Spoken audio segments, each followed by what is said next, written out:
Бүгүн сиздер менен азыр хит болуп жаткан ушундай пара очиститель менен видео обзор кылабыз.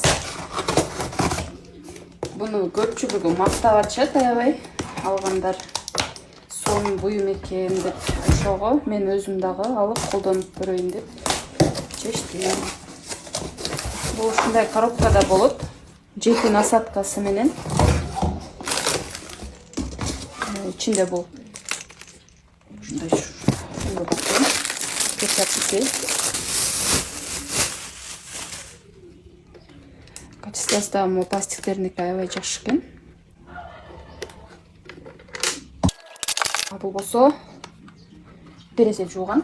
Ошого муну алып коебуз дагы туруп. Муну менен биз терезелерди дагы жууп көрсөтүп берем кандай жууп экен. Менде терезе деген аябай көп. Ушул терезелерди жуйбуз. А бул болсо жетпеген жерлерге буну улап жууп берем. Эми ушул пара очистительди бул духовкамдын бети аябай май болуп калган. Ушуну жууп сиздер менен көрсөтүп берем. Духовкамдын бети анча деле май эмес. Ошол себептен мен могул катуу щеткасын гана колдоном. А бул щетканы болсо казанды жууганга колдонуп көрөм.